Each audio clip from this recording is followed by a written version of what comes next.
does dim byd sy'n well na gwyt ti, na does dim byd sy'n well na gwyt ti ar blwydd dim byd.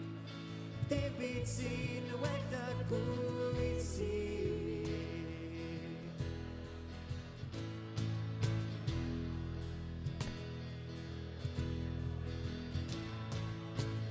Ti'n troi ngalar yn ddawnsio,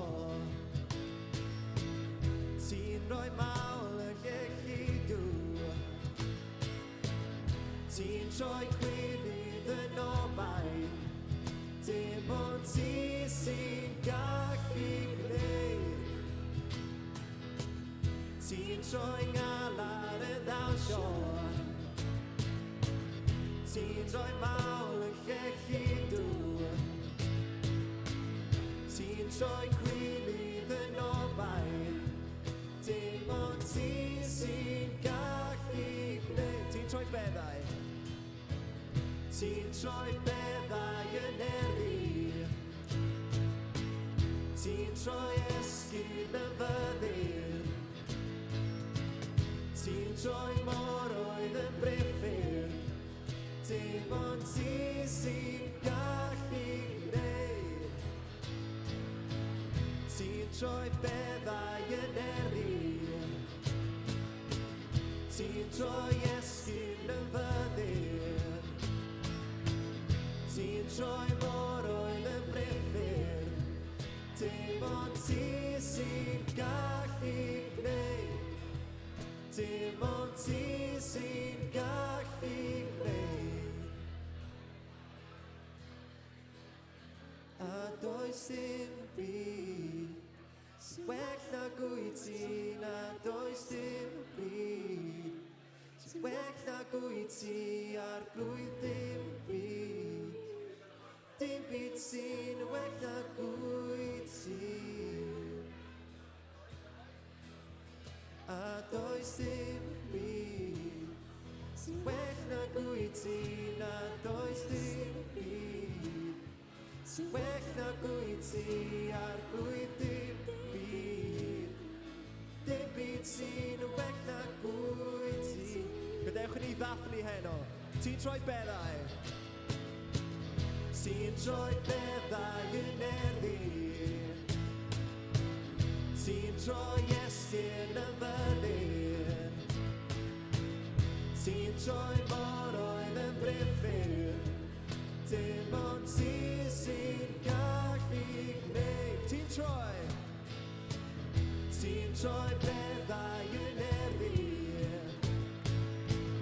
ti'n troi esgyn yn fyddin, ti'n troi moroedd yn briffyr, dim ond ti sy'n gallu gwneud. Dim ond ti. Dim ond ti sy'n gallu gwneud. Dim ond ti. Dim ond ti sy'n gallu gwneud.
Roes di no leini,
presenoldeb di, a ddolar di, a ddolar di. Yma nawr, yn weithio yno fi, a ddolar di, a ddolar di. Rwyt ti'n creu llwybrau, cadw aduniadau, bwyd y gweithio, golau na twyllo, fynyw, dyna pwy wyt ti. Rwyt ti'n creu llwybrau, cadw aduniadau, bwyd y gweithio, golau na twyllo, fynyw, dyna pwy wyt ti. Yma nawr, dy gyffyrddiad di, a ddolaf di, a ddolaf di. Yma nawr, chai galonau ni, a ddolaf di, a ddolaf di. Yma nawr, ti'n newid mywyd i, a ddolaf di, a ddolaf di. Yma nawr, yn byr o'n nghalon fi, a ddolaf di, a ddolaf di. A rwyt ti'n creu llwybrau, cadw addunedau, gŵr y gwirthiau, golau na twygwch, fynyw, dyna pwy wyt ti. Rwyt ti'n creu llwybrau, cadw addunedau, gŵr y gwirthiau, golau na twygwch, fynyw, dyna pwy wyt ti. Dyna pwy wyt ti. Dyna pwy wyt ti. Dyna pwy wyt ti. Dyna pwy wyt ti. Dyna pwy wyt ti. Dyna pwy wyt ti. Dyna pwy wyt ti. Dyna pwy wyt ti. Yeah.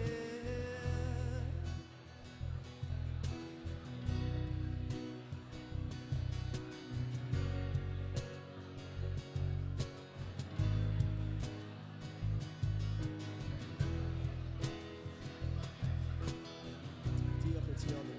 Diolch i ti. Fy ngol y diffygio, ti'n brwydro.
Helo, helo. Helo, noswaith da I chi gyd. Pas capus. Pas capus, ie, wir. So, dyn ni yma I ddathlu'r atgyfodiad I addoli ein goredwr, a dyn ni yma yn Aberystwyth am y tro cyntaf. Unrhyw locals o gwmpas? Come on. Shout out I chi gyd, diolch am gael ni. Ie, wir. Mae'n hyfryd I fod yma yn Llanw eto, gyda'n gilydd yn y stafell. Mae mor braf, dwi'n edrych ymlaen gymaint am y dyddiau nesaf. Fi ydi Steff, dwi wedi dod heddiw o Llandysul, ni wedi plannu eglwys ffynnon lawr yn Llandysul, a mae'n gret I weld chi, a dwi'n edrych ymlaen I ddod I nabod ffrindiau newydd, a dal fyny efo hen ffrindiau dros y dyddiau nesaf. A Lewis ydw i, dwi'n dod o Rhondda. Nes i wneud blwyddyn gap tipyn bach dros 10 yn ôl yn Coleg y Bala, ond nawr, shout-out i Coleg y Bala, fi'n cario'r shout-out heno, clearly. Ond dwi nawr yn byw yn y Rhondda ac yn arwain eglwys Hope Church Rhondda gyda fy ngŵr Ben. Ac mae wedi bod, wel, i fod yn onest, fi ddim wedi bod i Llanw ers y dyddiau lawr yn Llangrannog. So mae'n fraint i fod nôl yma, disgraceful, fi'n gwybod paid y gweud wrth y bosses. Ond, sorry guys. Nice. Ond mae'n lush i fod yma gyda chi gyd eto heddi. If you didn't understand any of that, you probably need translation. So if you need a translation headset, he'll give you a headset and you'll Shout out to Arwel. Yeah, diolch Arwel. Good job, Arwel. So if you need a translation headset or if anything goes wrong with yours, Arwel's your man. Go and see him in the corner over here. A hefyd, os chi yma a chi rhwng 4 a 10 oed a chi'n wyndro, hold on a second, fi yw'r unig plentyn sydd dal yn y stafell, mae'n amser nawr i chi ddianc. So, ewch, mae'r gwaith plant wedi dechrau lawr ar waelod y corridor, so ewch os chi ddim wedi. Os chi yma a chi mlwyddyn 6 hyd at flwyddyn 10, chi'n mynd mas gyda Sean ar ôl yr addoliad, so chi'n aros am dipyn bach gyda ni. So diolch am aros. Da. Dwi'n meddwl mae angen bach o movement fan hyn, Lewis. Bach o movement, Mae'n gynnes, ie. Mae'n gynnes. Dwi'n eisiau chi'n dysgu ni gysgu. So, Lewis, ti wedi meddwl am icebreaker bach? Right, ni'n mynd i wneud icebreaker bach. So, fi moyn i chi roi eich dwylo ar eich pennau, os chi'n meddwl yr ateb cyntaf yw'r un cywir, a dwylo lan yn yr awyr, os chi'n meddwl yr ail ateb. So, bach o icebreaker. Ydy oiau pasg, ydych chi'n fod i cadw nhw yn y cwpwrdd, dwylo ar eich pen, neu yn y ffridge, dwylo lan yn yr awyr? Lleici, ti'n methu wneud hanner? Come on, I need some conviction. Beth yw e? Definite ar y pen. So, cwpwrdd neu yn y ffridge? Definite yn y cwpwrdd. Wel, Llanw, dwi eitha disappointed. Definitely a fridge. Oh, okay. Come on. Os chi byth wedi trio fe, mae'n rhaid i chi, mae'n amazing. Yr ail gwestiwn, gawn ni weld. Hot cross buns, beth yw'r gorau nawr? Hot cross buns, neu nith bach siocled gyda mini eggs arno fe? Oh, mini eggs all the way. Da iawn chi gyd. Ni'n gweld y generational divide fan hyn. Fi'n meddwl mae'r generational divide, definitely. So, os chi wedi ateb, cadw oiau pasg yn y fridge, ac mae'r mini eggs yw'r fel peth gorau, chi wedi ateb yn gywir. Da iawn i chi gyd. Woo! Fair enough. Ges I hanner nhw'n iawn. And, na I cymryd 50%. 50%, da iawn, it's a pass. Good result. It's a pass. Good result.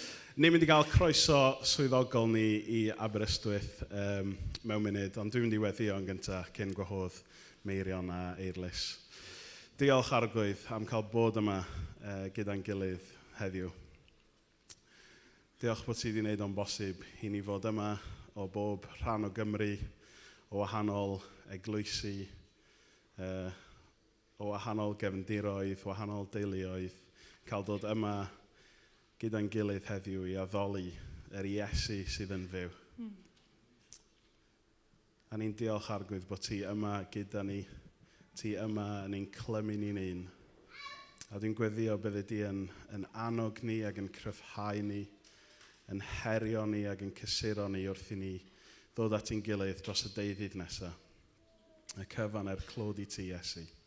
Ein arglwydd a'n ffrind, ein brenu ni. Amen. Amen. Amen. Ni'n mynd I gwahodd Meirion a Eirlis I fyny.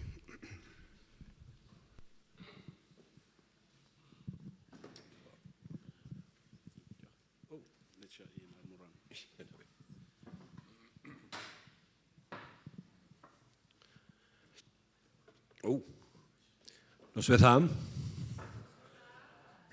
Newn ni drial hwnna tro. Noswaith dda o'i nefys. Noswaith dda. Wel, mae'n nes I weld chi. Fi lle gweld, mae lot o bobl ddiog. Maen nhw gyd yn eistedd ochr yma. So, allwch chi jyst bod anwybyddu'r hyn.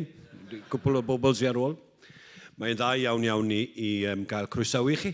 yn ôl i wyl Llanw yn y cnawd ar ôl dyma bach o oedi.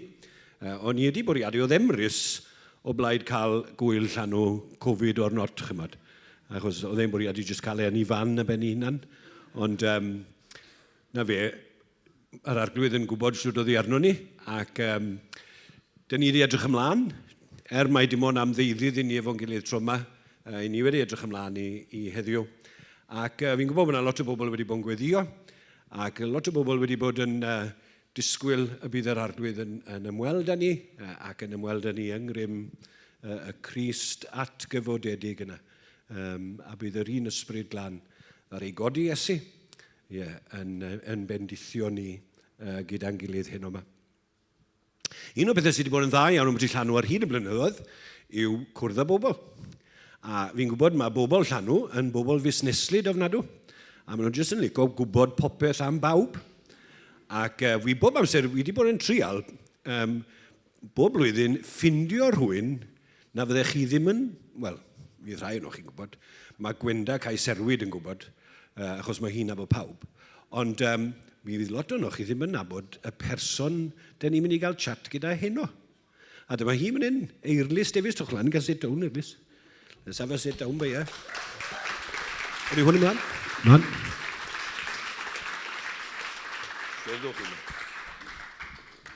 Helo. Helo. Helo. Dyma Eirlys. Nawr mae Eirlys yn dod o Goginan. A trwy dreigaredd mae'r arglwydd wedi rhoi i'r fyw drws nesaf Ifan Missen Davies i gadw llygad ar y dyn yna. Nawr, dyn ni'n mynd i gael 5 munud bach i ddod i adnabod Eirlys, pwy yw i, ac dyma bach. So, newn ni ddechrau myni. Allwch chi weid gair bach amdano'ch hunan, a falle gweud gair wrthon ni siwt i chi wedi dod i adnabod yr arglwydd. Dalwch chi hwnna lan, o'n i'n cael clywed. Ti'n gallu clywed? Wel, dim ond i chi ddala fe reit lan. Good. Wel, dwi'n dod o mynydd bach Trefenter, Llyneiddwen, falle chi wedi clywed. A falle blynyddoedd yn ôl, amser blynyddoedd o'n nhw'n cael cwrgweddi mynydd ar y mynydd. Ac fi'n cofio hynny a bod nhw'n tystiolaethu ar y gambo neu ar y trailer. Ond dwi'n byw yn Goginan a Capel Bangor ys rhai blynyddoedd. Wedi cael yn nwyn fyny i fyny'r capel ac ysgol Sul. Ac yn meddwl bod fi'n iawn. Ond ges i dipyn o gynhyrfiad pam geson ni weinidog newydd yn Penllwyn, y diweddar Dr Eifion Evans. Ac yn aml ac o dro i dro, wel bob amser i wedi gwir, oedd e'n dweud am bod ti gweithredoedd, ynddo fe. Ac o'n i'n ein glwm gyda gweithredoedd. Wedi cael yn hyfforddi neu wedi cael clywed mwy am gweithredoedd nac am y gwaredwr yn sicr. So fel oedd y gart o flaen y ceffil, achos gweithredoedd oedd pob peth. A mynd i'r capel ac wedyn oedd hwnnw. Felly o'n i'n cael, falle'n camol am y llywaith yn bod ni'n mynd i'r capel, oedd hwnnw'n creu dipyn o falchder i fi. Ond pam doedd Dr Eifion Evans, oedd cynhyrfiad mawr ac o'n i feddwl, wel, beth yw'r dyn ma nawr, fe wedi cynhyrfu fi ac o'n i ddim yn fodlon beth oedd e'n dweud. A fi yn cofio oedd e'n gweud, wel, yw ti'n sefyll cerbron diw, o'n i'n meddwl bod fi'n iawn. Ac oedd e'n dweud wedyn, am bod ti gweithredoedd chi megis brytre brydion. Ond am y llywaith, bydde fe'n gweud yn Saesneg. O'n i'n anfodlon iawn. Bod e'n gweud bod fi'n filthy rags yn dyfe, achos bod yn gweithredoedd i yn dyfe. Told you that? Yeah. Oh, look at that. So, felly, o hyn i beth, ac yn gallu gweld wedyn, wel, dyna ni, o'n i'n gallu gweld bod rhywbeth o'i le, ond o'n i'n anfodlon, ond fi sy'n falle'n cicio yn trasus wedyn, yn dyfe. A wedyn, o'n i'n mynd i'r gynhadledd, mynd i'r gynhadledd Saesneg. So nath Duw defnyddio Peter Jeffrey tuag ata i, ac nath e pregethu yn Ezekiel am whitewashed, wyngalchu yn dyfe. A wedyn wrth gwrs yn gweud, a sylweddoli'r noson hynny, mae mewn gwirionedd, mae whitewashed o'i ni. Ond iddo fe, a gwaith dyn neu whitewashed, ynddo fe, ac mae bod angen yn golchi o'r newydd. Y golchi oedd I mewn, ynddo fe. O'n i'n edrych yn hard I allan, o'n i'n meddwl bod fi, tybeini. Bert ofnadw. Nes bod fi'n gwybod y noson hynny, nes bod e wedi'n plygu, nes bod fi wedi gweld bod fi yn bechadurus, a gallai gweld bod angen gwaredwr arno fi. Ac iddo fi y noson hynny I weid, wel, a Iesu Grist i'r groes drosto fi. Achos oedd, pam doedd Dr Eifion Evans, o'n I erioed, wel, falle bod pregethwr wedi bod yn dweud, o'n I ddim yn clywed e. Ond o'n I erioed wedi clywed neb yn gweud bod ni'n bechadur yn dweud, achos o'n i'n meddwl, wel, ond bod fi'n iawn. Ond y noson hynny, gwaith yr ysbryd glân, mi'n siŵr un ar gyhoeddi fi I weld, mae bechadurus yr oen I, nes bod e wedi'n plygu y noson hynny. Ac bod fi'n gweud mai drosto fi a Iesu Grist i'r groes, drosto fi ynddo fe. Ac o'r noson hynny ymlaen bod e wedi'n nghario I yn llawer storm. Wel, Eirlis fach. Glap Eirlis, mae wedi dod i'r bywyd. Look. Maen nhw'n slow and excitio yn y thema. Maen nhw'n clywed am waith yr arglwydd, a maen nhw'n eistedd yna fydda sy'n nhw'n watchad adfer y television. Gwrandwch nawr, wi eisiau gwybod tyma'n bach nawr, achos bod fi'n busnes li David. Chymod wedi dod I nabod yr arglwydd. Siw mae wedi bod wedyn te? Un neu ddoi o bethau chi moyn gweud am bod ti siw mae'r arglwydd wedi delo a chi ers y cyfnod cychwynnol yna. Rwch chi hwn lan. Sori.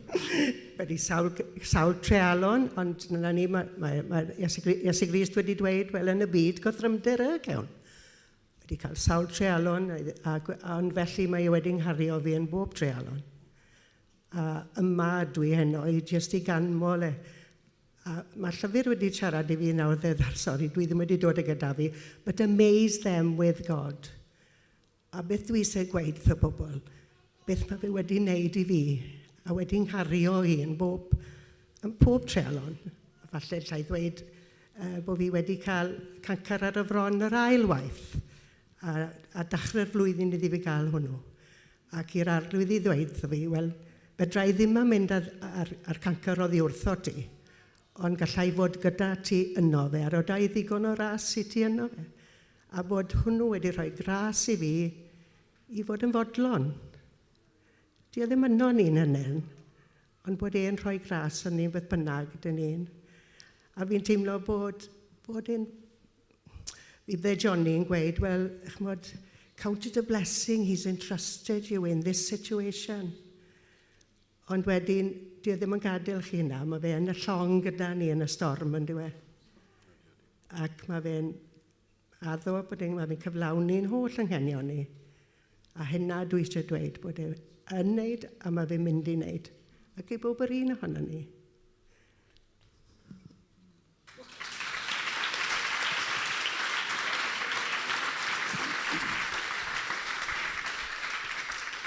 Ydys un o'r problemau fi'n cael, chymod, achos bod y mab sydd yn in charge un hwnna, ynddo fe? Wyn I fi'n gwybod watched y cloc bach yma, ynddo fe? Chymod gyda, mae wedi bod yn 2 flynedd anner bach I ddweud beth I galw, ynddo fi, a pawb yn mynd ar Zoom, neu watched bethau ar television, neu... Siw ma di wedi bod, siw di chi wedi manage o'r 2 flynedd diwetha, a chymod, pwy fendithion byddai chi'n gallu cyfeirio jyst I gloi? Diolch am technoleg erbyn nawr, ynddo fe? A bod gyda fi fel iPad, ac bod fi wedi gallu... iPad? Hello. A bod fi wedi gwario mwy o'r amser gyda'r arglwydd, a bod fi'n gwrando mwy o bregethau, a gwrando tystiolaeth I bobl eraill. Ar y lein, ac oedd Dduw yn gwybod bod hwn yn mynd I fod, so wedyn oedd wedi paratoi y technoleg. Mae'r yn cyfer ni, yn doedd? Wrth bod ni mewn yn y tŷ, ac o'n i'n teimlo nawr bod ni wedi gwario mwy o amser, achos o'n i'n brysur I fynd I wahanol bethau cynt. A chi wedi dechrau mynd mas nawr? Oeddi chi nôl yn y siop gyda llaw yma Eirlis I bod yn gweithio yn y siop Cresnogol. Sa'n nhw chi wedi bod yn y siop cael chat Eirlis eriod? Hi sydd yn clebran full speed tu ôl y counter myna. Chi nôl yn y siop nawr ni? Odych. Yn diolch iddi am cael mynd nôl eto. Odych. Ys rhai wythnos erbyn nawr. A mae'n braf I gwrddid a wahanol Cresnogion a wahanol gledydd, ynddo fe? Odi. Achos dyn ni'n gyd yr un ydyn ni yn yr arglwydd Iesu Grist. Ie. Wel, nawr te Eglwys, mae wedi bod yn lyflu gyda chi. Diolch. Ond yw e? Oedden ni'n caru Eglwys neu byd o? Gwedwch y gwir.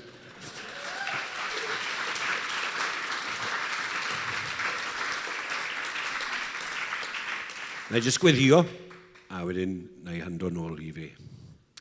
Arglwydd i ni yn diolch i ti am dy waith ti ym mywyd Eglwys a y ffordd wyt ti wedi cynnal a cadw hi ar hyd y blynyddoedd, ffordd mae wedi cael ei nerthu a'i chryfhau, ac arglwydd yr argyhoeddiad yna bod ti yn ddigon. Arglwydd i ni'n canmol dy enw di am y ffordd wyt ti'n ymwneud â dy blant.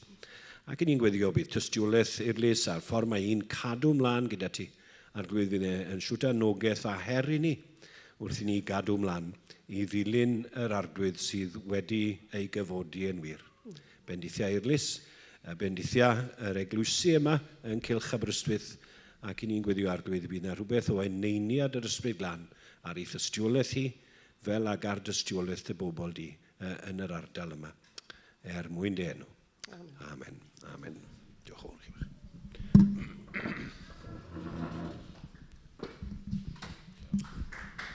Yeah, go on. Clap i Eilís, diolch.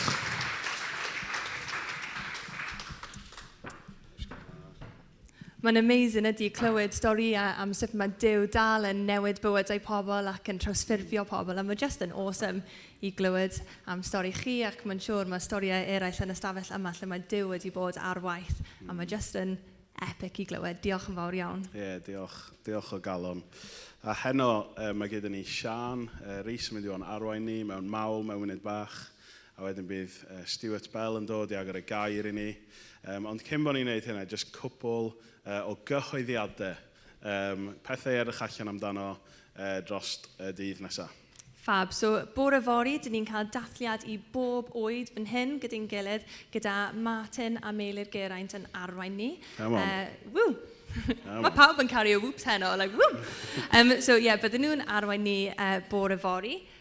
So, os mae plant gyda chi, dewch nhw yma i ymuno gyda ni gyd. Ac wedyn bydd y plant ac y ieuenctid yn mynd allan a bydd cyfres o TED Talks yn digwydd. Ble mae'r TED Talks yn digwydd? Fan hyn yn y neuadd. Okay, fab. So TED Talks fan hyn. Ond os mae'n well da chi, mae'n sgwrs gyda John Thomas am hanes yr eglwys yng Nghymru hefyd yn digwydd... Lawr y corridor. Lawr y corridor. Ieuenctid. So, dwylo ar eich pen o'ch chi... Na, jokes, joke. Ond, so dyna beth sy'n digwydd y fori i chi. Ag yn y pnawn, jyst rhag rybydd, i chi dechrau wneud plans am cinio ar ôl chi fynd adre heno. Achos ar ôl y gwasanaeth fori, ar ôl ni orffen fan hyn, byddwn ni'n mynd lawr i'r parc o flaen y castell i gael hwyl a sbri gyda'n gilydd. Compulsory fun. Compulsory fun, yeah, wrth gwrs. So, os chi eisiau dod â picnic, neu os chi eisiau pigo chips fyny ar y ffordd, dewch efo bore fori, o dim y chips, actually. Pigwch y chips fyny ar ôl bod yma. Ond os chi eisiau picnic, bydd angen neud hwnna cyn dod bore fori, i ni cael mynd syth lawr at y castell, i gael pnawn hwyl gyda'n gilydd. Ac ar ôl ni orffen fan hyn heno, byddwn ni'n mynd trwyddo, bydd yna te a coffi, peidwch y brysio i ffwrdd, cymrwch yr amser, i glywed stori eich gilydd, i gofyn sut mae pethau wedi bod yn mynd. Dwi'n edrych ymlaen i gael sgwrs o arawn, newydd weld o'n cerdd mewn, so edrych ymlaen i weld arawn eto. Peidwch y brysio i ffwrdd, a hefyd bydd yna bocs gweddi yn ystafell coffi hefyd. Mae criw Ffrwd Brenin ddim yma yn Aberystwyth, ond maen nhw hefo ni ac yn gweddio drosto ni yn ystod yr wyl. So os mae yna rhywbeth penodol chi eisiau gweddio drosto, rhowch o ar slip o bapur ac yn y bocs gweddi, a bydd hwnna'n mynd atyn nhw. Mae criw yn gweddio yn ystod yr wyl, a mae yna hyd yn oed lle i chi roi rhifon os ydych chi eisiau rhywun i fod yn cysylltu efo chi ar ôl Llanw i sgwrsio mwy am y peth yna a gweddio mwy am hynna hefyd. So, cymrwch mantais o y criw yma sydd yn gweddio drosto ni yn ffyddlon ers y dechrau. Great. So, dyn ni'n mynd i handio drosodd i Sian a'r band nawr. So, os chi'n gallu sefyll lan ar eich traed a dwi jyst yn mynd i wyddio. So, arglwydd, dyn ni'n diolch i ti am y cyfle i fod am y heno. A dyn ni jyst eisiau ti fod yng nghanol pob peth. Dyn ni eisiau Iesu i gael y gogoniant i gyd. A dyn ni'n gwyddio bod ydi yma gyda ni. Yn enw Iesu Grist. Amen. Wel, mae'r ochr yna yn reit compliant, yndych? Chwarae teg. Da iawn chi. Noswaith dda neu siwmai, os chi'n dod o'r de. Mae'n lyflu eich gweld chi. Gobeithio bod chi wedi dod yma yn ddisgwyl do? Ie, mae'r ochr yna bach mwy vocal. Gobeithio bod chi wedi dod yma yn ddisgwyl bod Duw am wneud rhywbeth fresh, yn ein plith ni. Dwi wedi bod yn darllen Effesiaid yn ddiweddar, a dwi jyst am darllen rhai o adnodau ar ddiwedd penod 3. Dwi am yw gariad fod wrth wraidd popeth dych chi'n ei wneud. Dyna'r sylfaen i adeiladu arni. Dwi am i chi a phobl Dduw i gyd ddeall mor aruthrol fawr ydy cariad y Meseia. Mae'n lletach, yn hirach, yn uwch ac yn ddyfnach na dim byd arall. Dwi am i chi brofi y cariad hwnnw sy'n llawer rhy fawr i'w brofi yn llawn. Amazing, ynde? Mwyn i chi gael eich llenwi a'r cwbl sydd gan Dduw ar eich cyfer. Ond hon dwi am i chi wrando ar clod iddo. Mae'n gwneud llawer iawn mwy na dyn ni'n bydden... Arfon? Beth sydd wedi sgrennu yma? Mae'n gwneud llawer iawn mwy na dim y bydden ni'n mentro gofyn amdano na hyd yn oed yn gallu ei dychmygu. A nes i ofyn yn do, chi wedi dod yma yn ddisgwylgar? Tybed pa ddatgyddiadau mae'r arglwydd am roi i ni? Tybed faint o'i gariad mae am i ni brofi? Oes yna freuddwydion newydd mae am rhoi i ni? Oes yna weinidogaethau newydd yn yr ystafell yma yn mynd i cael ei eni? Tybed beth sydd ar galon yr arglwydd i ni dros y 4 awr a'r 20 nesaf yma. Felly, dyn ni'n mynd i addoli, ond hefyd, dyn ni'n mynd i rando ar yr arglwydd, dyn ni'n mynd i dod â clod i'w enw. Chi'n barod? Chi'n ddisgwylgar? Diolch ochr yna, chi'n amazing. Diolch ieuenctid. Iawn, beth am ni addoli?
Sori ochr yna. Does dim dyled mwy, cafwyd taliad llawn yn y gwerthfawr waed, ddaeth o ystlys chwys, dim condemniad mwy,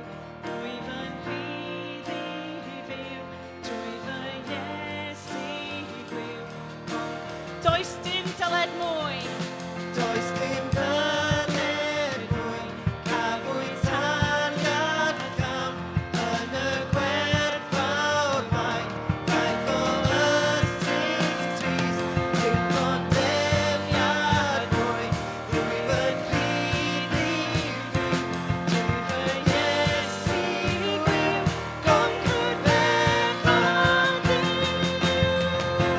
Croes fy Iesu ni, iachawd dwriad, llifo'r cariad at na fi. Camennau nawr, Alleluia, Lord a mawlin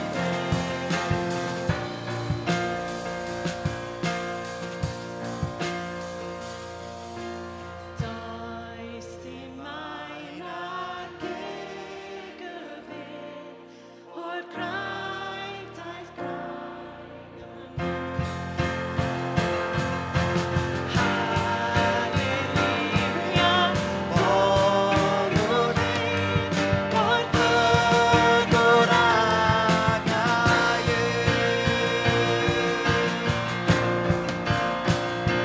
Croes y Iesu sy'n iachawd dwriad, llifo'r cariad at na fi. Camennau nawr, Alleluia, Lord a mawlin Lord a mawlin Lord a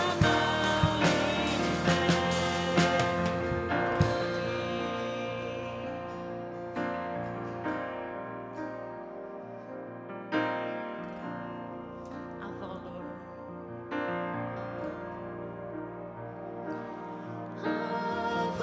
Addolwn enw ein harnwy Dduw. Addolwn ein dragowydd mwy, di-derfyn fydd ein holl rolan cael, i ti ein harnwy Dduw. Addolwn enw ein harnwy Dduw.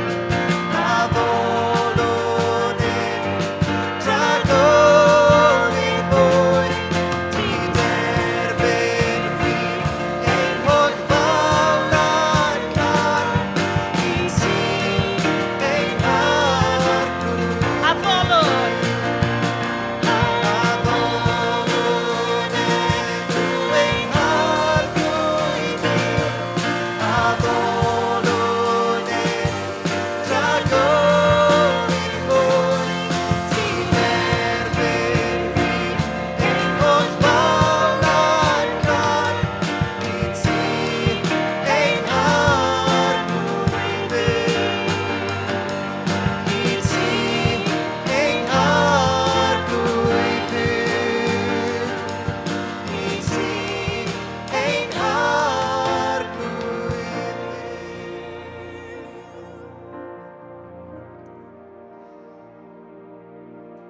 Ie, dyn ni yma i addoli ti arglwydd, i godi dy enw yn uchel iawn, iawn, iawn.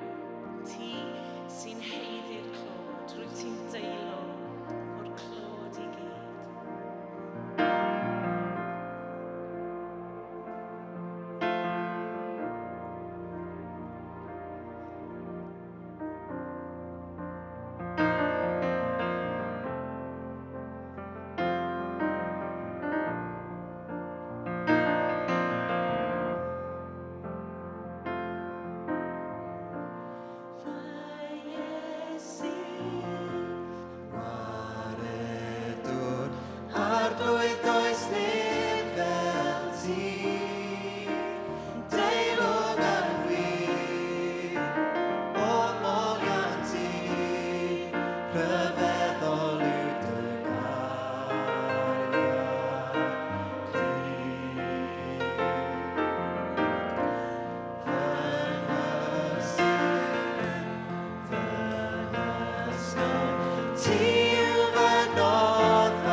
gan wahodd Iola i fyny.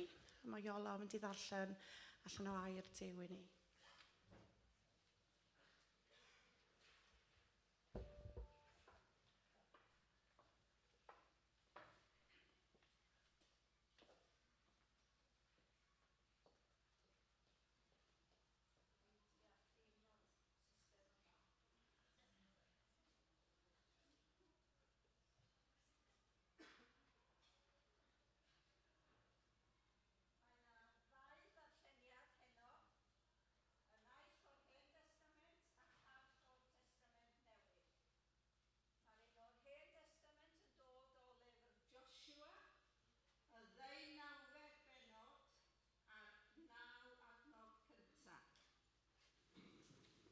Daeth holl gynulliad Israel at ei gilydd i Seilo, a gosod yno babell y cyfarfod.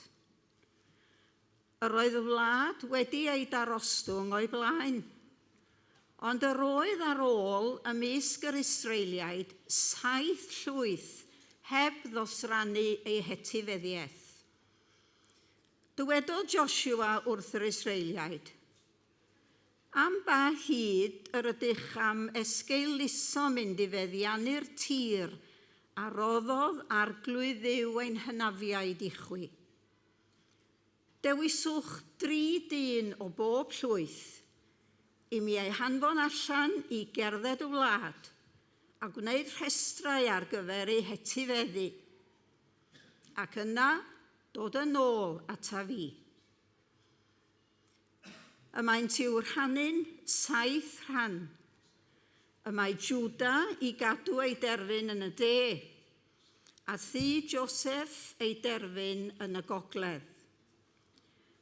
Ac wedi i chwyddosbarthu'r tir yn 7 rhan, dewch ar rhestrau ata fi i'r fan hon, mwyn i mi fwrw coelbren drosoch yma ger bron yr arglwydd ein Duw. Ni fydd rhan i'r lefiaid yn eich misg, oherwydd offeiriadaeth yr arglwydd yw ei hetifeddiaeth hwy. A hefyd, y mae Gad a Reuben a hanner llwyth Manase wedi cael eu hetifeddiaeth i'r dwyrain o'r Iorddonen, o law Moses gwas yr arglwydd. Pan oedd y dynion yn cychwyn ar eu taith i restru'r tir, gorchmynodd Joshua iddynt, ewch i fyny ac i lawr y wlad, a rhestrwch hi. Yna dewch yn ôl ata fi, ac fe fwriaf goelbren drosoch ger bron yr arglwydd, yma yn Seilo. Aeth y dynion a cherdded y wlad a'i rhestru mewn llyfr, yn 7 rhan, fesul trefi. Yna, daethant yn ôl at Joshua yng ngwersyll Seilo. Ar gyfer y darlleniad o'r Testament Newydd, rydyn ni'n mynd i ail benod llyfr yr Actau, rhan o araith Pedr ar y Pentecost. Dechrau darllen yn yr ail adnod ar 20. Bobl Israel, clywch hyn. Sôn yr wyf am Iesu o Nazareth. Gŵr y mae ei benodi gan Dduw wedi ei amlygu i chwi trwy wirthiau a rhyfeddodau ac arwyddion a gyflawnodd Duw trwyddo ef yn eich misg chwi, fel y gwyddo chwi eich hunain. Yr oedd hwn wedi ei draddodi trwy fwriad penodedig ar rhagwybodaeth Duw, ac fe groesoliaso chwief drwy law estroniaid a'i ladd. Ond cyfododd Duw ef gan ei ryddhau o wewyr angau, oherwydd nid oedd dichon i angau ei ddal yn ei afael. Oherwydd y mae Dafydd wedi dweud amdano, yr oeddwn yn gweld yr arglwydd o'n blaen yn wastad, canis arf yn y heilaw y mae, fel nam hysgydwer. Am hynny, llawenychodd fy nghalon a gorfoleddodd fy nhafod. Ie, a bydd fy nghnawd hefyd yn preswylio mewn gobaith, oherwydd ni fyddin gadael fy enaid yn Hades, nac yn gadael idd sanc dweld llygredigaeth. Hysbysais dim I ffyrdd bywyd, byddin fy llenwi a llawenydd yn dy bresenoldeb. Gyfeillion, gallaf siarad yn hi wrthych am y patriarch Dafydd, iddo farw a chael ei gladdu ac y mae ei fedd gyda ni hyd y dydd hwn. Felly, ac yntau'n broffwyd ac yn gwybod I Dduw dyngu iddo ar lw y gosodau un o'i linach ar ei orsedd, rhag weld atgyfodiad y Meseia yr oedd pan ddywedodd, ni adawyd ef yn Hades ac ni welodd ei gnawd lygredigaeth. Yr Iesu hwn a gyfododd Duw, rhywbeth yr ydym ni oll yn dystion ohono. Felly, wedi iddo gael ei ddyrchafu I ddeheulaw Duw, a derbyn gan y tad ei addewid am yr ysbryd glân, fe dywalltodd y peth hwn yr ydy chwi yn ei weld a'i glywed. Canis nid Dafydd a esgynodd i'r nefoedd. Mae ef ei hun yn dweud, dywedodd yr arglwydd wrth fy arglwydd I, eistedd ar fy nehelaw, nes I mi osod dy elynion yn droedfaen cythdraed. Felly, gwybydded holl di Israel yn sicr fod Duw wedi gwneud yn arglwydd ac yn Feseia, yr Iesu hwn, a groesoeliaso chwi. Bydde bendith Duw ar y geiriau yna o'i air.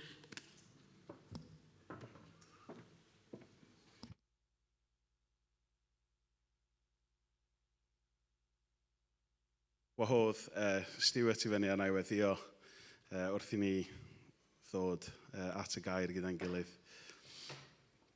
Ie, ni yn diolch I ti arglwydd bod ti yma gyda ni heno. A ni yn diolch fel ni newydd ganu does dim yn debyg i'r trysor sydd yno ti.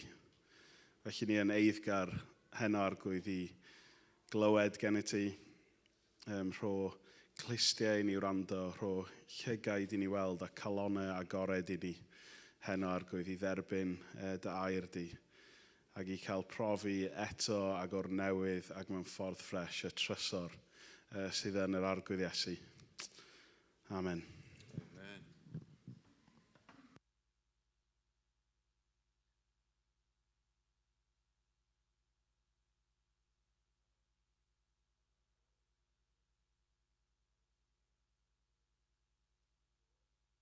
Mae bobl Aberystwyth yn gwybod rhywbeth arbennig am y dre yma. Mae pob difyrwr a pob actor yn dod trwy Aberystwyth dwy waith. Unwaith ar y ffordd I fyny, a'r ail dro ar y ffordd I lawr. A nawr, mi allai ddweud wrth I chi bod yr un peth yn gywir am Llanw. Tua 15 mlynedd yn ôl ges i'r gwahoddiad I ddod fan hyn ar y ffordd I fyny. A hynna ar y ffordd I lawr, wi wedi cael gwahoddiad arall. Felly diolch. Cyn mynd ymhellach, wi wedi cael caniatad I gyhoeddi 2 lyfr. Yr un gyntaf yw un sydd wedi ysgrifennu gan y wraig hanes a'i hen famgu a'i hen dygu. Oedd a'i hen famgu Elizabeth Williams wedi dod o Diddewi, yn wreiddiol yn Gymraes, nath I briodi a'i gŵr Herbert yn Llys y Fran. A felly mae hanes gan a'i theulu yn greiddiau ac yn prydd Sir Benfro. Gas y ddau a'i lladd yn Ferthyron yn 1910 ac mae hanner y llyfr am eu hanes nhw. Yr ail hanner yw sôn am ein ymweliad ni I Siena yn dilyn yn aiolion troed ac oedd e'n daith bendithiol tu hwnt. A yn y llyfr mae gwirthiau wedi recordio pethau a ddigwyddodd I ni. Yr ail lyfr, fel ych chi'n gwybod, mae hanner y byd wedi ysgrifennu llyfr yn ystod lockdown. A fi yn un ohonyn nhw. Fe welys I pwt gan J. John, reit ar ddechrau lockdown, y mis Mawrth 2020. Ac oedd e'n dweud yn y pwt yma beth oedd e'n mynd I wneud, beth oedd e'n bwriad I wneud, ac yn annog I bawb I beidio gwastraffu'r amser sbar oedd ganddyn nhw. Ac un o'r pethau dwedodd I'm going to write a book. A pan welys I ni, dwedes I wrth ei hunan, well, bully for you. Ond yn rhyfeddol, wi wedi wneud yr un peth, yn hollol anusgwyl, recovering his reputation, mae'n sôn a mae'n hamser yn Eglwys Samihangel dros 5 mlynedd ar 20. Gewch chi brynu fe ar Amazon. Mae'r llall wedi ysgrifennu gan Pryw, mae'n copiau ganddi hi heno os ych chi'n dymuno prynu un. Wel nawr te, diwedd ar yr hysbysebiadau. Dal dy dir. I ni'n gyfarwydd iawn ar geiriau ni, dal dy dir, ac I ni'n gwybod beth yw ystyr y geiriau hefyd. Ac I ni yn cyd-fynd a beth sydd tu ôl iddyn nhw. Bod ni ddim I fod gwerthu ein tai I bobl o bell, estroniaid, Saeson, hyd yn oed, bobl fel fi. Chi ddim I fod gwerthu, yn enwedig, I chi ddim I fod gwerthu nhw iddyn nhw droi yn dau haf. Dyw Cymru ddim ar werth. A mae hynny, un ni'n cydymdeimlo yn fawr iawn gyda'r neges. Mae'n pwynt da I wneud. Ond mae rhywbeth ychydig yn wahanol, ond mewn ffordd yn debyg. Ychydig yn wahanol, ond yn debyg. Nid dal dy dir, ond hawliau dy dir. A dyna'r neges sydd gennyf heno. Meddianna dy dir. Cerdda mewn i'th etifeddiaeth. Yn y ffrind fi, yr un oedran a fi, a mae ai'r fenyw, a'i fam wedi mynd i'r ysbyty. Felly mae yna, wel na, dwi ddim cweit yn ei 90au, ond tu ar yr oed ni. A nath a'i frawdau prynu ffôn newydd sbon iddi, ffôn symudol newydd iddi. Ac ath mewn i'r ward I ddangos iddi siwt oedd y ffôn yma yn gweithio. A nath droi arno a dangos iddi lle oedd rhifau a'i plant hi yn y ffôn. A dangos iddi y ffordd I droi ac I gael cysylltiad gyda'i plant. A wedyn ath ymlaen, manteisio ar y cyfle I ddangos iddi y byd oedd yn y ffôn. Dangos iddi, fel oedd yn bosib iddi I ffeindio allan, wel, cymaint o wybodaeth ar y we. A fel oedd yn bosib I wylio'r teledu hyd yn oed, a ffilmiau, a cael adloniant gyda gwahanol gemau. Ac oedd e'n dangos iddi yr holl busnes yma, bod hi'n anghyffredin iawn gyda'r fath ni o beirianwaith. A dyma fy ffrind felly, yn ffonio hi'r diwrnod nesaf. Yn ceisio just ffeindio allan fel oedd pethau wedi mynd dros nos. A fe gas yr ateb, this number is not available. Please leave a message. Ac oedd e'n pryderu yn naturiol beth oedd wedi digwydd i'w fam dros nos. Oedd hi wedi mynd yn sâl, oedd hi'n falle'n cael profion, oedd doctoriad yn galw hibio a'i gwely, ond nag oedd y ffôn yn y locar o hyd heb droi arno. Oedd hi yn ddry hen I wybod beth I wneud ag Oedd hi ddim yn gyfarwydd â'r byd modern yma. Ac bod a'i mab wedi esbonio'r cwbl iddi,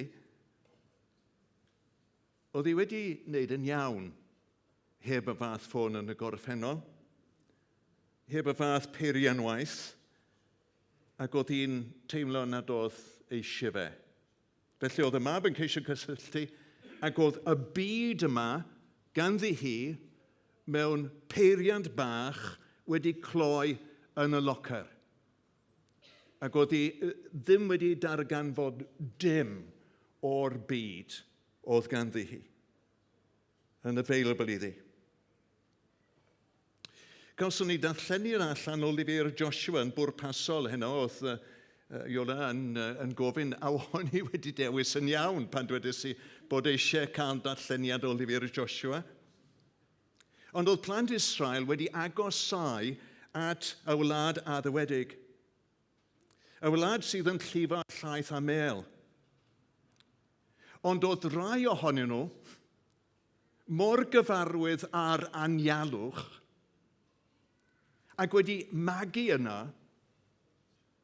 ac wedi byw yna eriod, wedi dod i ben ar bywyd caled yna, wrth ddod allan o'r anialwch ac yn cyrraedd tir Moab, nid tir y wlad addywedig, ond tir Moab, i'r dwyrain o'r Iorddonen. Maen nhw'n gofyn i Moses i stopio yn y fan a'r lle. Yn hytrach na mynd ymhellach i'r wlad addywedig, o'n nhw'n gofyn i Moses i aros lle roedden nhw, i'r gorllewin, i'r dwyrain o'r Iorddonen. Moses yn troi nôl at nhw a dweud, wel, mae eisiau croesi'r Iorddonen yn gyntaf i gyrraedd y wlad sydd yn llifo a llaeth a mel. A nhw yn dweud, na, i ni'n iawn fan hyn. A maen nhw'n benderfyno. Ac i ni'n gweld llwyth Reuben a llwyth Gad a hanner llwyth Manasa yn setlo yn y dwyrain heb fynd mewn i'r wlad addywedig. Ni eithon nhw mewn. O'n nhw'n edrych o gwmpas yng ngwlad Moab a dweud, wel, mae'n iawn yn hyn. Mae'n brydferth, mae'n ffrwythlon, mae'n doreithiog, mae'n well na'r anialwch lle o'n i'n byw o'r blaen, ac i ni'n fodlon ar beth sydd gennym ar hyn o bryd. I chi yn gallu clywed rhywbeth yn y brawddeg yna, wy'n fodlon ar pethau fel ag y manw. Sdim eisiau mwy. Does dim eisiau mestyn ymhellach na cyrraedd y wlad addywedig. Mae'n iawn fel mae pethau fan hyn. Plant Abraham o'n nhw, o'i dilwydd ef, o'i waed ef, o'r un cred, yr un ffydd, Israeliad. Ond meibion a phlant Abraham heb fynd mewn i'r wlad addywedig.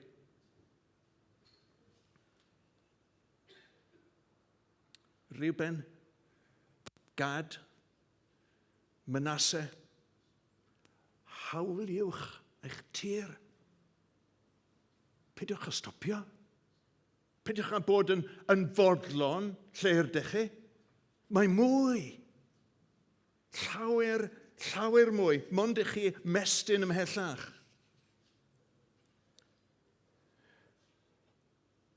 Beth sydd yn drist i weinidog sydd wedi gweithio am 100 o flynyddau mewn eglwysi yw gweld pobl yn cael troedigaeth. A mae dyn yn clapio ac yn moli Duw. Wel, mae'n hyfryd.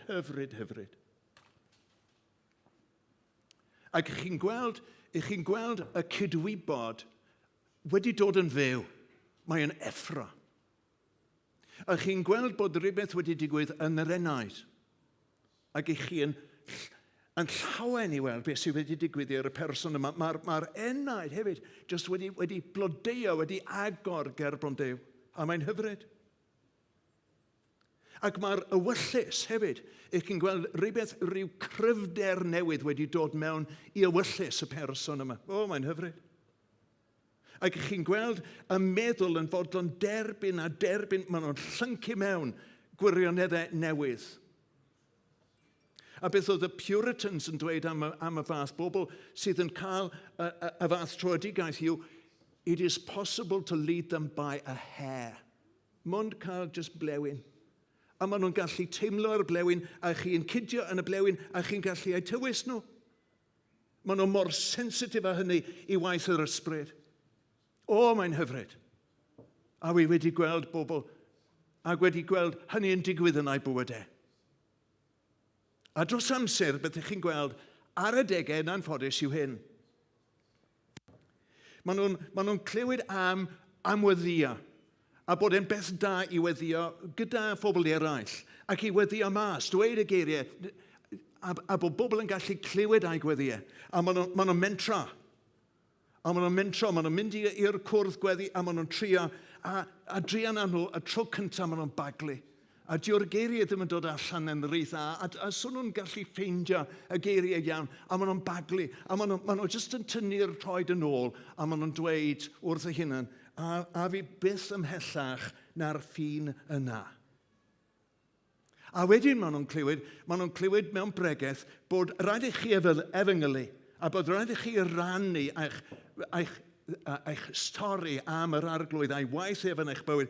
A maen nhw'n mynd yn y cyfeiriad hyn, a maen nhw'n dechrau, maen nhw'n meddwl, wel nawr te, wy'n mynd i ddweud wrth fy ffrind fy mod i'n Gristion a reswm pam a beth oedd wedi fynenu at yr arglwydd. A maen nhw'n dechrau, a maen nhw'n mentro, a maen nhw'n rhoi y troed i lawr, a maen nhw'n, di'r anwyr, dath y geiriau ddim mas yn y ffordd iawn. A maen nhw'n meddwl wrth eu hunan, na'r ffin, a fi ddim ymhellach na hynny.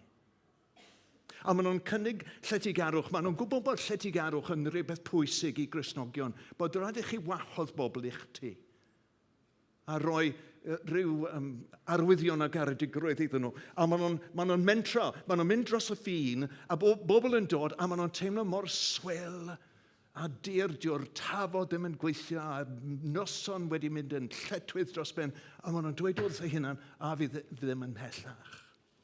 A beth sydd wedi digwydd yw bod nhw wedi codi ffiniau o amgylchau bywydau, a maen nhw'n dweud wrth eu hunan, wy'n saff yn hyn. Beth sydd gyda fi yw, mae'n ffydd da fi, mae gwaed Abraham da fi, wy'n blentyn iddo fe. Wy'n ddiogel ar ran y dyfodol o chydrawi i'r bedd, a fi ddim ymhellach na'r ffiniau. A na beth oedd Reuben, na beth oedd Gad, a na beth oedd Manasseh yn dweud. A fi ddim ymhellach na'r ffiniau. Mae'r Iorddo'n yn fyna, wy'n eitha hapus i bobl eraill mestyn am mynd ymhellach, a fi ddim. Wy wedi setlo tu fewn i'r ffiniau.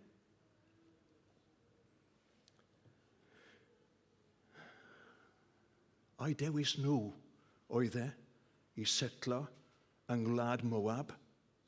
Oedd y wlad addywedig ar ochr draw i Iorddonen. Oedd dim bai ar ddew bod nhw wedi methu cyrraedd y wlad addywedig. A'i dewis nhw oedd bod nhw'n mynd i setlo mewn gwlad estron. Meddyliwch nawr am y gwahaniaeth rhyngddyn nhw yn setlo fyna yng ngwlad Moab a Caleb. Oedd Caleb erbyn hyn yn ddyn o oed, tipyn oed, 85 oed. Tybed os na rwy'n o'r oedran yna mae heno, 85 oed. Mae e'n cyrraedd y wlad addywedig, mae e'n croeso y Iorddonen, a mae'n mynd yn syth at Joshua, a mae'n dweud wrtho fe, o'n i ma yn y wlad hyn 20 mlynedd yn ôl. Dros y 20 mlynedd diwetha, wi wedi bod yn breuddwydio. Wi wedi bod yn dyheu am ddod fan hyn. A wy'n gwybod yn iawn beth wi am gael yn etifeddiaeth i mi, wi am gael dinas Hebron. Na lle wi am fod. Dyna fy newis. Wi wedi bod na o'r blaen, des i na 20 mlynedd yn ôl, a mae wedi bod yn freuddwyd o ddiarni. Ac yn 85 oed, mae Caleb yn meddiannu a'i etifeddiaeth. Chi byth yn rhy hen i feddiannu eich etifeddiaeth yn yr arglwydd Iesu Grist. Yr henoed sydd yma. Yn hun na fi, wi ddim yn hen, ond y rai ohonoch chi sydd yn hun na fi, mae yna etifeddiaeth o'ch blaen chi, o hyd, ewch ar reole. O ddifri, Cristnogion, ewch ar reole. Mae yn yr arglwydd Iesu. Mae'n bosib i chi etifeddu eich bod chi yn hen. O, bod ni yn dyheu am beth sydd i gael yn Iesu ar ochr draw eriodonen. Pidwch ag aros nes bod chi yn marw i etifeddu beth sydd ganddo fe i chi. Mae yna etifeddiaeth i'r henoed. Mae yna etifeddiaeth i'r merched.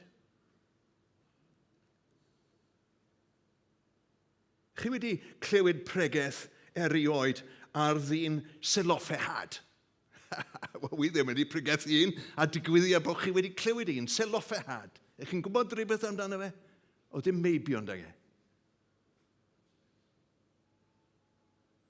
Ac oedd pawb yn dweud drian ag e. Ar y pryd, pawb yn dweud drian ag e. Sdim meibion da ge. A reswm bod nhw'n dweud hynny oedd, nad oedd neb da ge i basio ymlaen a'i etifeddiaeth i'r cenhedlaeth nesaf. Oherwydd y ffaith nad oedd y merched yn rydd i dderbyn etifeddiaeth ar y pryd. Fel naw oedd y diwylliant. Oedd 5 o ferched gan Seloffehad. A fe aeth y 5 merch yma at Moses, nid i gwyno, nid feminists o'n nhw. Bydd weda nhw wrth Moses oedd, a bod ein tad yn marw, a dim meibion da ge, bydd ei etifeddiaeth ef ar ben. Bydd neb wedyn i dderbyn beth sydd ganddo fe i gynnig i'r cenhedlaeth nesaf. Felly, Moses, beth i ni'n gofyn i chi yw bod chi yn rhoi caniatad i ni etifeddu beth fydde wedi mynd i'w feibion pe bai meibion dage. A Moses yn crafu a'i ben. A dweud, wel, wi ddim yn siŵr beth i wneud. Beth sydd yn iawn i wneud. Beth na yw hyn, medda fe, mi weddiau am y sefyllfa. A gofynnau i'r arglwydd am ei arweiniad. Ac yn syth nôl, mae Moses yn cael yr ateb oddi wrth yr arglwydd i roi etifeddiaeth Seloffehad i'r merched. Iddyn nhw etifeddu yr un gymaint ac y byddai'r meibion wedi etifeddu pe ba nhw wedi ai dod allan o gorff Seloffehad. Merched, wy'n dweud wrthoch chi hynna. Mae yna etifeddiaeth i chi. Mae yna etifeddiaeth i chi. Yn yr arglwydd Iesu Grist, i chi ymestyn amdano. I chi fynd ar ei ole. I chi ddeheu amdano fe, fel oedd Caleb yn ddeheu am Hebron. I chi fynd ar ei ole, merched. A chi'n dweud, o, fi? Wy'n anigonol. Wy ddim fel y llall, a wy ddim fel fy ffrind, a wy ddim fel y person arall. Na, i chi ymai, 5 o ferched, ac yn mynd ac yn deheu am yr etifeddiaeth oedd yn perthyn i'w tad. Merched Seloffehad yn derbyn yr etifeddiaeth. Ac wedyn, mae Joshua erbyn hyn, mae wedi gweld beth ddigwyddodd gyda Reuben a Gad a Manasseh, a mae wedi gweld beth ddigwyddodd gyda Caleb a merched Seloffehad.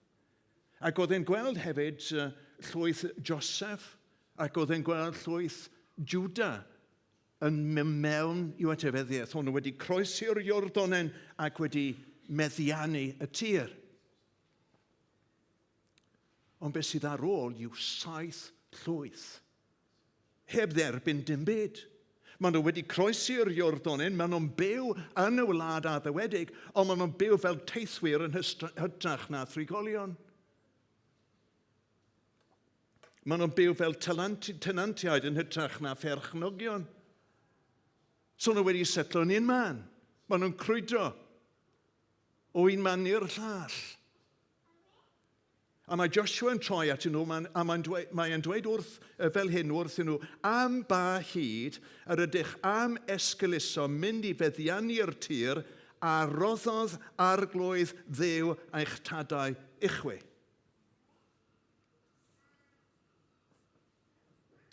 Pryd ydych chi'n mynd i setlo?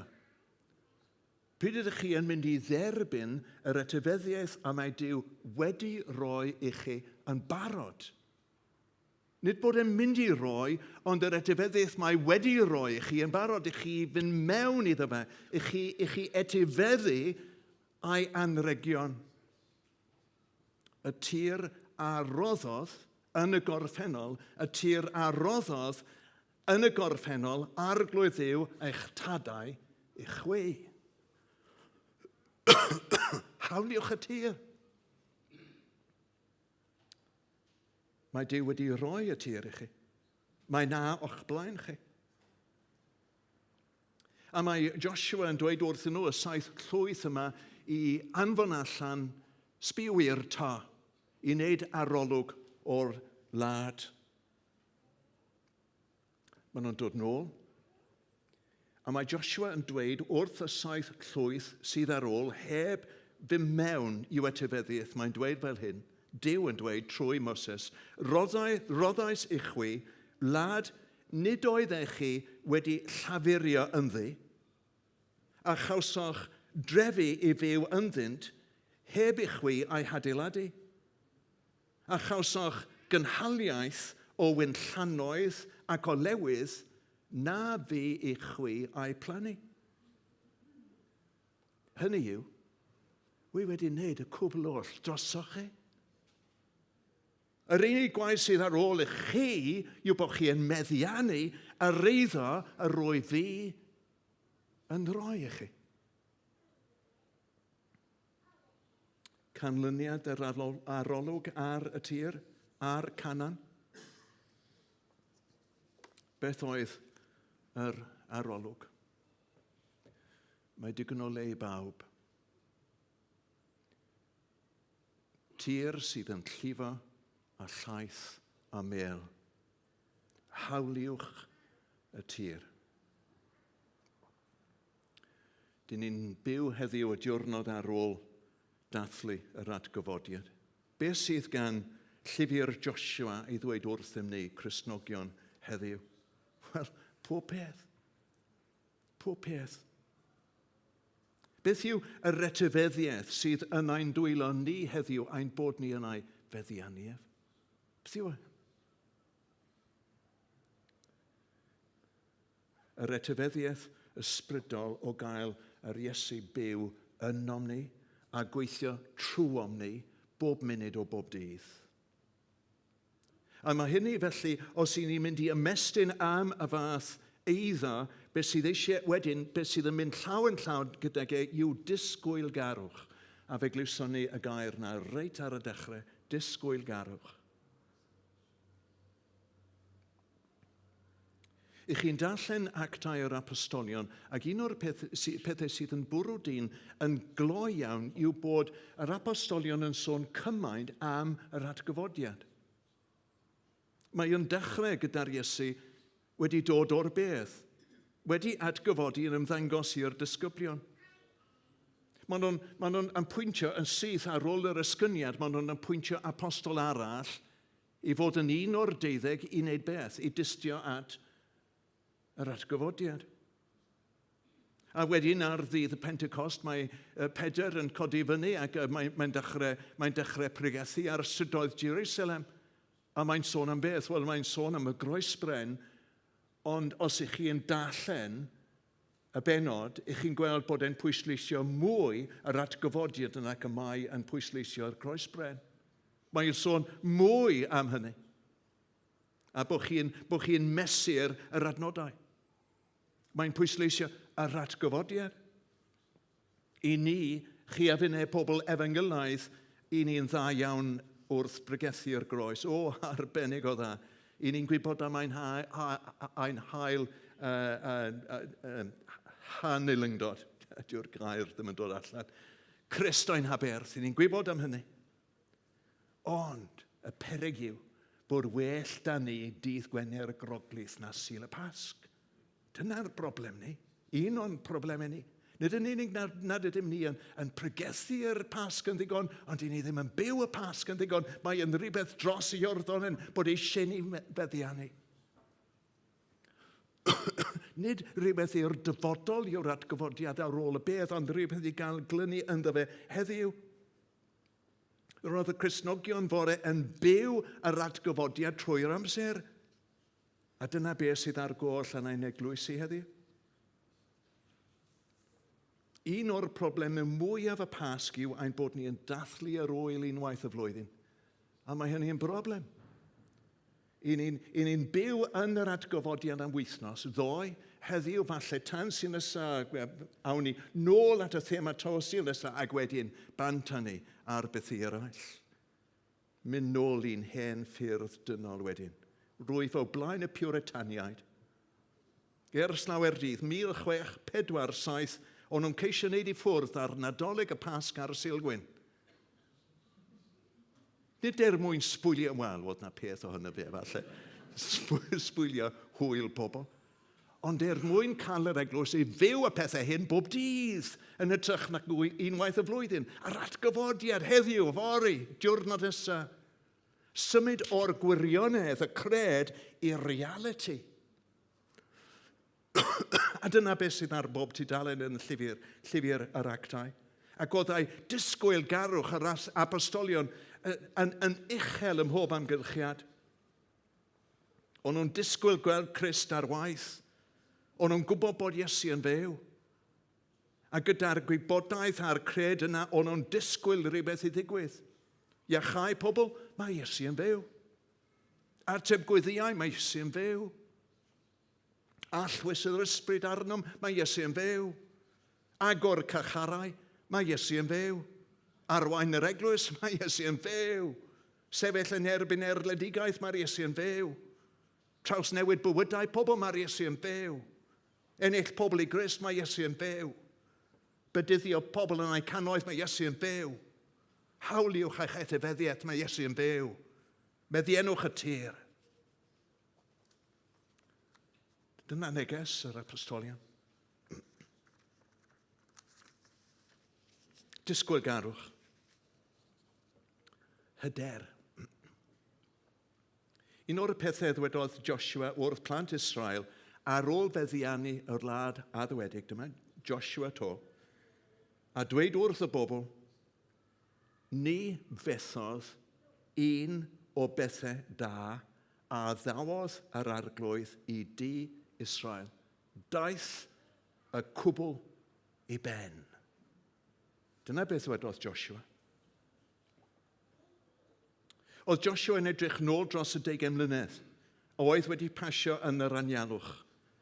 Oedd yn medru canmol Duw am ei fod wedi cadw ei air. Oedd yn edrych nôl dros y blynyddoedd ers iddo groesi ar Iorddonen. Duw wedi cadw ei air. Jericho, y dinasoedd i gyd, un ar ôl y llall, o Duw wedi cadw ei air, a'r bobl yn raddol bach wedi meddiannu y tir. Cyn iddo farw, nath Joshua galw y bobl at ei gilydd, mwyn cael pawb i ail ymuno ei hunan mewn cyfarfod ger blon Duw. Nawr, mae hyn yn bwysig tu hwnt. Mae i ddechrau yn od, ond bod ni yn cael gafael yn hyn,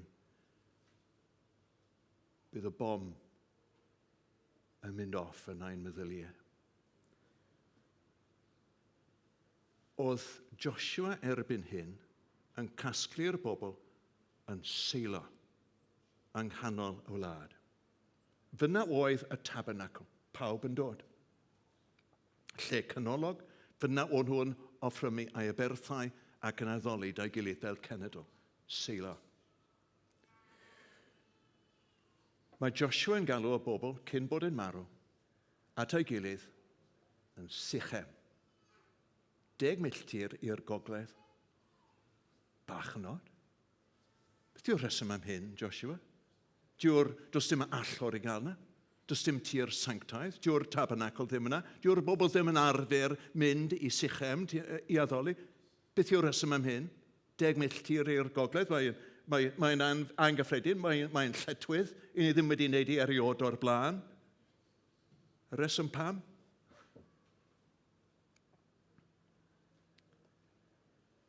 Blynyddoedd yn gynt, falle 500 mlynedd yn gynt, oedd Abraham yn sefyll yn Sychem. Oedd e wedi dod o bell o i'r y Caldeaid, ac mae'n cyrraedd Sychem yn Ganan. A mae'n clywed llais Duw yn sibrwd yn ei glist y geiriau hyn. Abraham, i ddisgynyddion di, y rhoddaf y wlad hon. 500 o flynyddoedd nes ymlaen. Mae Joshua a phlant Israel a gwaed Abraham yn ei gwthiennau yn sefyll yn Sychem a dweud, mae wedi cadw ei air. Mae wedi cadw ei air. Chi'n gallu dibynnu arno fe. Dylem ni gael hyder na'r fath o ddew sydd gennym. Does dim gair o beth mae wedi dweud wedi ffeili erioed. A mae Joshua yn galw'r bobl i Sychem. Disgwyl-garwch, hyder, ac un peth arall. Antur. I chi'n darllen hanes Joshua, a mae un gair yn unig yn ddigon i ddisgrifio ei fywyd. Anturus. Oedd e'n llawn antur. Daeth e gyda Moses dros y môr coch. Nath e gyrraedd Sinai. Ath e mewn i'r wlad addewedig bant ag i'r anialwch am 10 mlynedd. Wedyn i Moab, croesi'r Iorddonen, etifeddu, meddiannu yr etifeddiaeth. Bywyd llawn antur. Wy'n dal i feddwl amdano fe yn croesi y Iorddonen, cyn brwydyr Jericho. Ych chi'n cofio be ddigwyddodd? Oedd yn ryfeddol. Oedd Duw wedi dweud wrtho fe bod yr arch i fynd o flaen y bobl i groesi yr Iorddonen. 12 dyn i gario yr arch. 6 yn y blaen, 6 yn y cefn, Paulin wedyn ar ysgwydd. A beth oedd i fod digwydd oedd bod nhw'n cyrraedd i Iorddonen ac wedyn byddai'r llif yn stopio a fydde'n bosib i'r bobl cerdded drosodd ar dir sych. Meddyliwch amdani nhw. A maen nhw'n cyrraedd y dŵr, a cofiwch oedd llifogydd ar yr amser yma, a maen nhw'n cyrraedd, 2 ohonyn nhw, ochr yn ochr, a maen nhw'n cyrraedd y dŵr, a dwi yn anhwyd, dyw e ddim yn stopio. A maen nhw'n 2 tu ôl. Wel, beth sydd yn mynd i ddigwydd? Odi Duw yn mynd i gadw ei air? Dyma antur, dyma ffydd. Odi Duw yn mynd i wneud fel dywedodd e, bod nhw'n mynd i gerdded draw ar dir sych. Odi nhw'n mynd i? So, 2, a wedyn, dyw'r dŵr ddim yn stopio. So, mae un mynd ymhellach, 2 yn mynd ymhellach, mae'n 4 wedyn. Dŵr ddim wedi stopio. Oce. Ie, ymlaen, un cam arall wedyn, mae'n 6 ohonyn nhw yn y dŵr. Dwi ddim wedi stopio. Ie, a wedyn yr arch. So maen nhw'n symud ymhellach wedyn, ar arch. A wedyn, dwi ddim wedi stopio. Dwi ddim mynd i wneud beth nesaf bechgyn. Ie, wel ymlaen â ni te, alright, so mae'n 8 yn y dŵr, a dwi ddim wedi stopio, mae'n 10 yn y dŵr, dwi ddim wedi stopio. A wedyn 12 am ei stopio. Bywyd anturus? Chi moyn bywyd anturus? Rai ifanc sydd yn bresennol yma? Chi moyn bywyd anturus? Wel te, ffydd yn Iesu Grist. Na'r ffordd i gael e. Dilynwch ef. Meddiennwch ar etifeddiaeth. Hawliwch y tir. Mae na chi. Dyw Iesu ddim wedi ffeili neb. Dim eriod. Oedd e ddim yn yr Hen Testament, dyw e ddim yn y Testament Newydd, dyw e ddim wedi ffeili un ohono ni. Ond y bobl yna setlo yn y dwyrain. Beth o'n nhw wedi cael? Beth o'n nhw wedi cael? Y diwrnod ath yr offeiriad ni, y 12 ohonyn nhw mewn i'r afon, beth oedd y bobl oedd wedi setlo yn Moab yn gwybod amdano fe? O'n nhw ddim na. Welson nhw ddim byd. Crewson nhw ddim sôn amdano fe. Oedd y bobl wedi mynd ymlaen, wedi croesi'r Iorddonen, wedi diflannu i'r pellter. O'n nhw'n gwybod dim. A wedyn Jericho, gyda'r milwyr yn cerdd ar o gwmpas Jericho, beth oedd y bobl oedd wedi aros yn Moab yn gwybod amdano fe? Dim. Dim. Oedd y pethau'n digwydd heb dyn nhw wybod amdano fe. Lle mae antur yn ein bywydau Cristnogol ac yn ein bywydau eglwysig? Hawliwch eich tir. Meddiannwch dy etifeddiaeth. Disgwylgarwch hyder antur. Mae'r wlad addywedig o'n blaen ni. Byw gyda'r Iesu byw. Bob dydd. Trwy'r amser. Yn ei gwmni. A fel Paul, profi grym yr atgyfodiad. Oh yeah. Amen. And amen.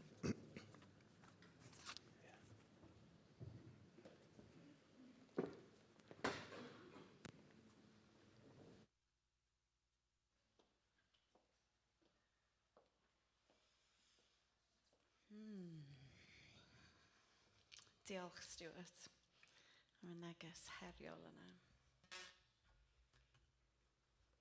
Sut mae ymateb, Tybed? Tybed, os ydyn ni wedi gosod y bar yn isel, dyn ni'n dda am wneud hynna, actually, yndan? Gosod y bar yn isel a wedyn does na ddim siom. Mae'r arglwydd yn gofyn. Ni wedi godi'r bar heddiw. Os na fwy, mae Iesu'n fyw, ac mae hynny'n newid popeth. Wir, mae hynna'n newid popeth. Ti wedi colli hyder, ti profi siom. Mae Iesu'n fyw, mae hynna'n newid popeth. Ydy'r bywyd Gristnogol di mynd yn sych ac yn boring ac yn chydig bach yn mei. Mae yna antur ar gael, mae yna fwy. Mae yna fwy. Pa ddiwydion da ni angen ailafel ynddyn nhw o'r gair, a pa ddiwydion mae Duw wedi rhoi ar ein bywydau ni, da ni angen ailafel ynddyn nhw.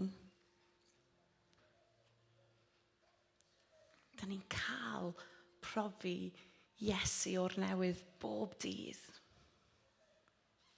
Mae tri gyrraedd efo newydd bob bore. So dwi jyst yn mynd i chwarae am ryweiliad fach. A dwi am jyst gwahodd chi ymateb yn bersonol i'r arglwydd. So please pidwch ag edrych o gwmpas. Mae hyn jyst rhwngddo chi a'r arglwydd. Be wyt ti dal heb ydi meddiannu? Be wyt ti dal angen etifeddu? Mae Iesu'n fyw, a mae hynna'n newid popeth.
Felly arglwydd,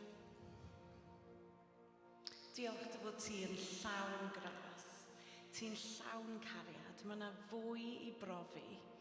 Mae yna llawer mwy i brofi oherwydd yr atgyfodiad, oherwydd dy fod ti yn fyw.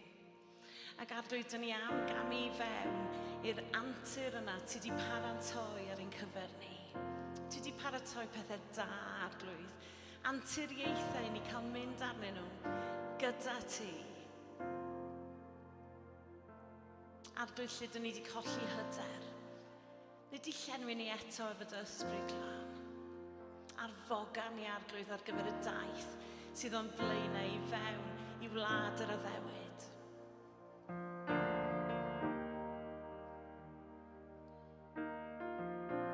Ti yw'r arglwydd sy'n gwneud arwythro mwy na fedra ni ddychmygu, na breuddwydio, na gofyn.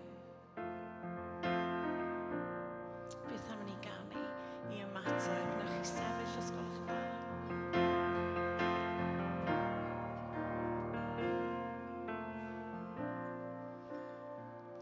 Mor fawr y bwlch na fi unwaith rhyngol, mor fawr y mynydd tu hwnt i mi, ac mewn anobaith fe droes i'r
gyd gyda dy ysbryd glân. Fel bod gyda ni hyder i feddiannu'r tir. Arglwydd, da ni yn ddisgwylgar o ran be wyt ti'n galw ni i wneud a'r hyn rwy ti am i plannu yno ni yn ystod y 4 awr ar hugain yma. Felly tyrd ysbryd glân. Dwi'n gweddio newn ni freuddwydio pethau amdana ti heno a pethau am dy deyrnas di arglwydd. Dwi'n gweddio fydd na jyst geiriau bach ymysg ein trafodaethau fydd yn jyst annog ni ymlaen arglwydd. Ond diolch dy fod ti'n fyw. Iesu Grist rwy ti'n fyw a mae hynny yn newid popeth. Felly, da ni'n rhoi y clod a'r mawl i ti yn enw Iesu. Amen.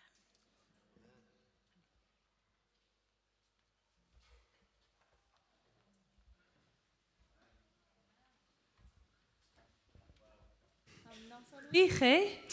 Noson gwefreiddiol fel nath Sian ddeud reit ar y dechrau, hyd yn oed yn well na fi wedi dychmygu ar y ffordd fyny Aber. Yn union. Ni'n mor ddiolchgar i chi am arwain ni, ac jyst am agor y gair Stuart, diolch. Ac diolch i Sian a'r band hefyd. Ni'n mynd i gael coffi. Dyna beth sy'n digwydd nesaf. So mae'r coffi just lawr grisiau? Trwyddo fan hyn, actually. Fantastic. Trwyddo So fan just... hyn. Bydd y drysau'n agor. Ac yn y cyfamser, os ydych efo plant neu pobl ifanc lawr y corridor, ewch i nôl nhw, fel bod ni'n gallu rhyddhau y tîm reit sydyn. Ewch i nôl nhw'n gyntaf, a wedyn ewch i fwynhau paned gyda'ch gilydd wedyn. A newn ni weld chi yn y bore am 10 o'r gloch. 10 o'r gloch. Ti'n edrych arno fi fel fi'n gwybod beth sy'n digwydd a sdim cliw dy fi. So, 10. Wel, da ni wedi deud rwan, so 10 o'r gloch. 10 o'r gloch, gyda'r plant, cofiwch hefyd. Pawb efo'i gilydd, 10 gloch bore fory. Gwych. Diolch. Diolch yn fawr. Nos da.